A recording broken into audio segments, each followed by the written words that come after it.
Students, कैसे हैं आप सब। उम्मीद है बहुत अच्छे होंगे।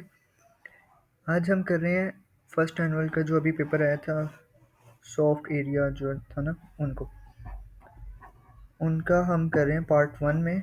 कुछ क्वेश्चन जो थे शॉर्ट क्वेश्चंस, तकरीबन 14 एक साइड कर रहा हूँ अभी, एक साइड नेक्स्ट वाले में करेंगे। ठीक है, तो देखते हैं सवाल। प्रिसीजन एंड एक्यूरेसी में डिफरेंस आया हुआ था, वहाँ पे लिखा था डायग्राम के साथ। यहाँ पे डायग्राम ड्रॉ नहीं हो सकती, इस वजह से ऐसे ही बना दिया मैंने। 3 पॉइंट्स लिखे हैं। ठीक है, precision is measurement of the same quantity agree with each other. Precise होना ना, मतलब ओरिजिनल वैल्यू क्या है, 9 है, तो प्रिसाइज में 8.7 होगी या 9.1 होगी। ठीक है, इन दोनों में से कौन सी प्रिसाइज होगी, दोनों में से कौन सी उसके उसके पास पास कौन से वाली है। 9.1 हुई ना, 8.5 थोड़ी होगी। फिर एक्यूरेसी जो है वो एग्जैक्ट वैल्यू है। जैसे आपको एग्जाम में अगर सवाल आ जाता है 2+2 कितने होते हैं, तो आप उधर 2+2 3 तो नहीं लिखेंगे ना, 4 लिखोगे। तो जो 4 है वो एक्यूरेसी है आपके पास। ठीक है, it depends upon the least count. Precision जो है वो लीस्ट काउंट पे डिपेंड करती है, लेकिन जो एक्यूरेसी होती है वो ट्रू वैल्यू पे, मतलब एग्जैक्ट वैल्यू पे करती है। एब्सोल्यूट अनसर्टेनिटी इज मेजर्ड होती है इससे। ठीक है, मेजरमेंट में प्रिसीजन जो है उसमें हम एब्सोल्यूट अनसर्टेनिटी लेते हैं, एक्यूरेसी में हम परसेंटेज अनसर्टेनिटी। इसी तरह सवाल था कंजर्वेटिव और नॉन कंजर्वेटिव फील्ड्स में।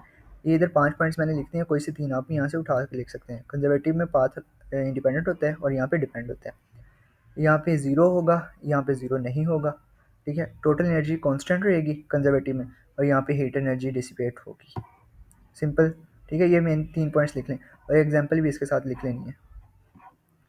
डॉपलर्स इफेक्ट जो है वो रडार सिस्टम यूज़ होता है, ये उसने लाइन पहले बता दी। अब यहाँ से हमें ये मिल रहा है कि जो रडार सिस्टम है वो उसके जो वर्किंग प्रिंसिपल है वो डॉपलर्स इफेक्ट है। ठीक है, एक चीज़ क्लियर होगी, ये लाइन आपने लिखनी है, यहाँ पे लिखी हुई है नीचे। फिर इसके बाद उसने बोला है कि एक्सप्लेन करना है रडार सिस्टम को।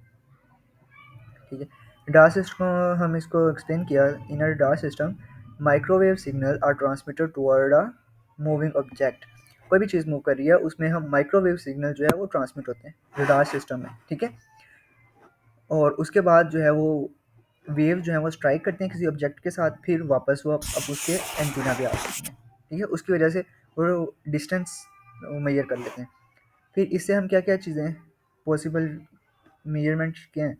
If the object is moving toward, अगर वो आप दूर जा रहा है, सॉरी पास आ रहा है, तो वेवलेंथ जो है वो इंक्रीज़ हो जाएगी। सही है, और अगर दूर जा रहा है तो वेवलेंथ जो है उसकी डिक्रीज़ हो जाएगी, फ्रीक्वेंसी सॉरी डिक्रीज़ हो जाएगी, वेवलेंथ इंक्रीज़ होगी। How can ordinary light be polarized. Ordinary light कैसे पोलराइज होती है, यूजिंग पोलराइजर के यूज़ करने के साथ।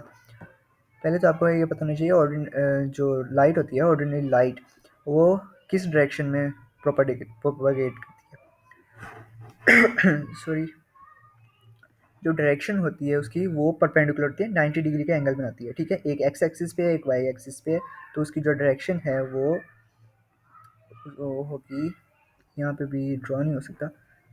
ओके, उसकी जो होती है ना डायरेक्शन और उसकी मूवमेंट, वो 90 डिग्री में होती है, परपेंडिकुलर होती है एक दूसरे के। ठीक है, when this light passes through a polarizer, जब पोलराइजर से उसको गुजारा जाता है तो जो पोलराइजर है वो अलाउ करता है इस वाइब्रेशंस को कि वो पैरेलल ट्रांसमिशन में जाए एक्स एक्सिस के, और बाकी सारी जितने भी एक्सिस हैं यानी कि वाई और जी है उसको ब्लॉक कर दे। ठीक है, सिर्फ एक एक्सिस में जाती है, जिसकी वजह से पोलराइज हो जाती है। इसका ये एक फॉर्मूला है, I is equal to I naught cos square theta. ये मैल्यूस लॉ से लिया गया है। ठीक है, एनालाइजर से जब गुजारी जाती है तो एक्स एक्सिस पे ही रहती है, पैरेलल हो जाती है उसके। ठीक है, फिर हमारे पास है ये वेलोसिटी है, फाइंड करनी है हमने, टाइम फाइंड करना है, कैलकुलेटर टाइम। दो वेलोसिटीज़ दी गई हैं, कि पहले उसकी 1500 थी, फिर इंक्रीज़ हो गई है 5000 तक, और उसने 70 किलोमीटर डिस्टेंस किया है। यू हमारे पास 15 है, वी हमारे पास 5000 है। तो डिस्टेंस को हमने मीटर में कर लिया कन्वर्ट। फिर टाइम फाइंड करना है, टाइम फाइंड करने के लिए ये दो फार्मूलाज यूज़ होंगे। ठीक है, ये आपको शो हो रहे हैं, तो इसमें फार्मूलाज को पुट किया तो फाइनल आंसर हमारा 21.5 सेकेंड्स आ जाते हैं। फिर एक सवाल था difference between crystalline and Morpheus solids. Crystalline solids क्या होते हैं, क्रिस्टलाइन में वेल अरेंजमेंट होती है, डेफिनेट शेप होती है, अमॉर्फियस में इरेगुलर शेप होती है और वो वेल मैनेज्ड नहीं होते। इसी तरह जो उनकी क्रिस्टलाइन की जो नेचर है वो एनिसोट्रॉपिक होती है, लेकिन उसकी अमॉर्फियस की आइसोट्रॉपिक होती है, किसी भी शेप में चला जाता है। ठीक है, उसके डिफरेंट फॉर्म्स होते हैं जैसे प्लास्टिक है। ठीक है, अब यहाँ पे इसकी क्रिस्टलाइन सॉलिड की एग्जांपल आ जाती है सोडियम क्लोराइड या डायमंड। अब यहाँ पे एक चीज़ आपने लाजमी लिखनी है, क्रिस्टलाइन में शार्प मेल्टिंग पॉइंट होता है। ठीक है, वहाँ पे मेल्टिंग पॉइंट इतना नहीं होता, लो होता है। फिर आपके पास एक सवाल था, relation between torque, moment of inertia and angular acceleration. Book पे वहाँ पे लिखा हुआ है the relation between torque and angular acceleration. यहाँ पे मोमेंट ऑफ इनर्शिया तो दिया ही नहीं था, उन्होंने नहीं दिया था ना बुक में। तो वहाँ से हमारे पास ये जो डेरिवेशन थी बुक में, टॉर्क एंड एंगुलर एक्सेलरेशन, उसके अंदर यहाँ पे दिया गया था ना मोमेंट ऑफ इनर्शिया, ये आपको नज़र आ रहा है। तो इसकी ये वाली हम प्रूव करेंगे, ये आप बुक से कर लें, वो ज़्यादा ईजी है। फिर why does the resistance of L D R decrease with increase in intensity of light. जब एल डी आर डिक्रीज होता है तो इंटेंसिटी इंक्रीज क्यों होती है लाइट की ना, या लाइट की इंटेंसिटी इंक्रीज करने से एल डी आर की रेजिस्टेंस जो है वो कम क्यों हो जाती है। इसकी रीज़न ये है, the resistance of L D R decreases with an increase in, ये तो वो सिंपल सी बात जो ऊपर लिखी थी वही लिख दी हमने। When light falls on LDR पे जब गिरती है तो photons from the light give energy to the electrons। वो जो photons होते हैं वो इलेक्ट्रॉन्स को एनर्जी देते हैं। फिर उसके बाद इसमें एक और चीज़, सेमीकंडक्टर मटेरियल यूज़ होता है। ठीक है, सेमीकंडक्टर मटेरियल, ये एमसीक्यूज आ सकते हैं। These electrons gain enough energy to jump from the valence band to the conduction band. अब यहाँ पे वैलेंस बैंड जो है और कंडक्शन बैंड, इन दोनों में डिफरेंस ये है कि जैसे के शेल और एल शेल आपने पढ़ा था, यह जो कंप्यूटर वाले उन्होंने नहीं पढ़ा, 9th-10th में आपने बोहर एटॉमिक थ्योरी पढ़ी थी, उसमें के शेल और एल शेल थे ना, के फर्स्ट शेल होता है और एल उसके बाद वाला। तो जो फर्स्ट वाले शेल से दूसरे वाले शेल में जाता है, तो यहाँ पे वो उसकी बात कर रहे हैं। विच increases the number of free charge carriers, मतलब इलेक्ट्रॉन्स जो हैं वो ज़्यादा हो जाते हैं वहाँ पे, तो जिसकी वजह से रेजिस्टेंस कम हो जाती है। ठीक है, फिर नेक्स्ट है calculate kinetic energy in electron volt and joule gained by an electron moving to a potential difference of 2 volts. अब यहाँ पे उन्होंने हमने फाइंड क्या करना है, काइनेटिक एनर्जी फाइंड करनी है वोल्ट में और जॉल दोनों में। ठीक है, अब यहाँ पे वोल्ट तो उसने दिया हुआ है गिवन हमारे पास। ठीक है, इलेक्ट्रॉन वोल्ट में करनी है ना, तो वोल्ट दो हमारे पास दिए गए हैं, पोटेंशियल डिफरेंस ये है, चार्ज ये आपको याद होनी चाहिए वैल्यू 1.6 10⁻⁻⁻19 कूलम।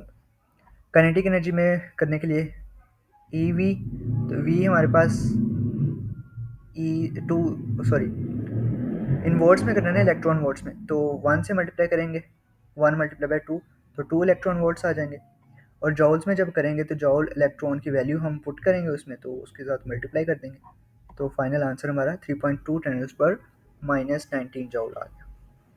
फिर ये सवाल था, does the induced EMF in a circuit depends on the resistance of the circuit. अब आपने ये बताना था कि करता है या नहीं करता। अगर करता है तो उसकी जस्टिफाई करना था, अगर नहीं करता फिर भी उसको जस्टिफाई करना था। इसका आंसर था कि ये डिपेंड नहीं करता। ठीक है, इंड्यूस्ड ईएमएफ जो है वो सर्किट पे डिपेंड नहीं करती, उसकी रेजिस्टेंस पे डिपेंड नहीं करती, क्योंकि इलेक्ट्रोमैग्नेटिक इंडक्शंस का जो फैराडे लॉ है वो ये हमें कहता है कि rate of change of magnetic flux through the circuit is only depend on EMF. EMF कब जनरेट होगी, जब मैग्नेटिक फ्लक्स जो है वो चेंज होगा टाइम के साथ, सिंपल बात है। ठीक है, अब इसका फॉर्मूला ये लिखना था और साथ में आपने बताना था कि ये does not depend, EMF depend नहीं करती। दूसरे नंबर पे ये था, does the induced current depends on the resistance. अब यहाँ पे अगर ओहम्स लॉ लगाएं तो वो ओहम्स लॉ डिपेंड करता है। ओके, ये लिखा भी हुआ है, the induced current does depend on the resistance. Ohm's law use किया यहाँ पे आप ईएमएफ की जगह वी लिख सकते हैं, हाँ वी लिख सकते हैं। अभी यहाँ पे उन्होंने सिंपल ईएमएफ नहीं बोला, तो यहाँ पे वी लिख सकते हैं, V is equal to I R, उस फॉर्मूले से। ठीक है, फिर the kinetic energy of charge particle moving in a uniform magnetic field does not change. क्यों नहीं चेंज होती? Kinetic energy of charge particle moving in a uniform magnetic field does not change because the magnetic field acts perpendicular. अब यहाँ पे perpendicular वो कर रही है ना magnetic force in the direction of motion. अब जब वहाँ पे हमारे पास एक फॉर्मूला था वर्क का, work is equal to energy, ऐसे ही ना, वर्क एनर्जी है तो जो एनर्जी है वो काइनेटिक एनर्जी की फॉर्म में भी हो सकती है, ऐसे ही है ना। तो हम वर्क का फॉर्मूला लगाएंगे instead of kinetic energy. Kinetic energy के फॉर्मूले की बजाय हम वर्क का फॉर्मूला यूज़ कर रहे हैं। वर्क में क्या होता है, कोस थीटा आता है, ठीक है, थीटा आता है यहाँ पे। अब वो उसके पैरेलल, सॉरी परपेंडिकुलर है, परपेंडिकुलर मतलब 90 डिग्री का है, तो कोस 90 हमारे पास जीरो के इक्वल होता है, तो जीरो हम वहाँ पे पुट करेंगे तो फाइनल आंसर हमारे पास जीरो ही आएगा। सिंपल, ठीक है, समझ आ गई। इस तरह what is Faraday cage, Faraday cage क्या होता है, ये वो सवाल था जो एक्सपेक्ट ही नहीं किया था कि ये आएगा। Faraday cage is a conducting enclosure that protects its interior from external electric fields. ये डेफिनेशन आ गई Faraday cage की। फिर उसके बाद उसने वर्किंग पूछी थी, वर्किंग क्या है। When an external electric field act on the cage, जब कोई बाहर से इलेक्ट्रिक फील्ड जो है बाहर वाली उस केज के, वो एक्ट करती है आप उसी केज के ऊपर, ठीक है। फॉर एग्जांपल मेरे पास एक छोटा सा केज है, उसके अंदर एक तोता रखा है या कोई कबूतर रखा हुआ है, ठीक है। उसके बाहर से कोई उसको छेड़ रहा है, मतलब इंटरेक्ट कर रहा है उसके साथ, ठीक है, इलेक्ट्रिक फील्ड कोई, या मैग्नेट ले जाओ उसके पास, समझ आ गई। The free electrons in conducting material rearrange themselves, वो जो उसके अंदर मटीरियल है, जैसे सेमीकंडक्टर पहले हमने एलडीआर में लिया था, यहाँ पे कोई मेटल सरफेस है, ठीक है, जिसके अंदर फ्री इलेक्ट्रॉन्स होंगे, वो एक साइड पे आ जाएंगे। जब वो साइड पे आ जाएंगे तो एक बिहेव करेंगे इस तरह के, उसके अंदर वाली साइड पे वो इलेक्ट्रिक फील्ड जो है वो डिस्टर्ब ना करे, ठीक है, उसको उधर कैंसिल ही कर देंगे वो सारे। As a result the electric potential inside the cage remains constant. अब अंदर वाली साइड पे जितना भी उसका इलेक्ट्रिक पोटेंशियल था वो सेम रहेगा, कोई इफेक्ट ही नहीं पड़ेगा, समझ आ गई। इसमें यही था। एनिहिलेशन क्या होता है, एनिहिलेशन ऐसा प्रोसेस है जिसके अंदर गैमा रेज जनरेट होती हैं, ठीक है, दो प्रोड्यूस होंगी gamma rays. Annihilation is a process in which a particle and its corresponding anti-particle collide.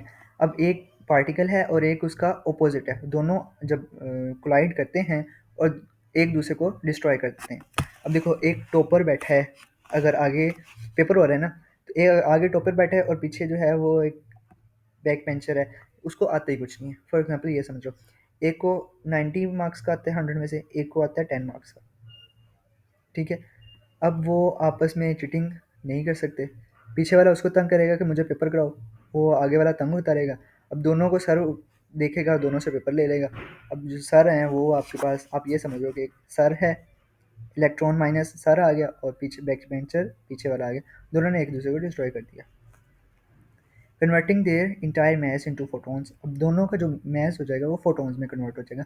Einstein की इक्वेशन है E equal to M C square, तो ये आप लिख सकते हैं वहाँ पे, ठीक है। ये इलेक्ट्रॉन है और ये पॉजिट्रॉन है, annihilate to produce two gamma ray photons, okay. ये लास्ट क्वेश्चन है इसका, उसके बाद सेकंड पार्ट की वीडियो इंशाल्लाह सुबह आपके पास आ जाएगी। How will the radius of a flexible ring change if it is given negative charge.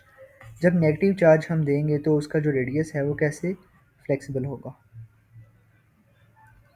How will the radius of a flexible ring change, कैसे वो चेंज होता है, ठीक है, वो देखते हैं। When a flexible ring is a given negative charge, जब उसको नेगेटिव चार्ज दिया जाता है, जो उसके फिर उसके जो सारे पार्ट्स होते हैं लाइक चार्जेस, जैसे इलेक्ट्रॉन्स हैं, वो सारे उसको रिपेल करेंगे, ठीक है। Like charges repel each other and opposite charges attract each other, मतलब अनलाइक चार्जेस और लाइक चार्जेस। अब यहाँ पे क्या लिखा है, the like charges repel each other, वो एक दूसरे को अपने पास से दूर हटाएंगे, ऐसे ही है। The charge particle on the ring pushed each other, एक दूसरे को धक्का देंगे बाहर की तरफ अगर वो नेगेटिव चार्जेस हैं, और as a result the ring experiences an outward electrostatic force causing its radius to increase slightly, उसका रेडियस भी इंक्रीज हो जाएगा। क्यों इंक्रीज होगा, क्योंकि जो उसके अंदर इलेक्ट्रॉन्स हैं वो सारे ये रिपेल कर रहे हैं, ठीक है, पुश कर रहे हैं उसको बाहर की तरफ, पुश कर रहे हैं, जिसकी वजह से इंक्रीज हो जाएगा, उसका स्लाइडली इंक्रीज होगा, ज़्यादा इंक्रीज नहीं होगा। until the mechanical tension in the ring balances the repulsive force, ठीक है। होप सो आपको अच्छी लगी होगी। नेक्स्ट है इंशाल्लाह पार्ट 2 में सेक्शन बी ही करेंगे, फिर नेक्स्ट में हम करेंगे लॉन्ग क्वेश्चंस। ओके, अल्लाह हाफिज़। किरचॉफ लॉ जो है वो इम्पोर्टेंट है, वो हम कर लेंगे नेक्स्ट में, ठीक है, कल ही वो भी इंशाल्लाह हो जाएगा। अल्लाह हाफिज़।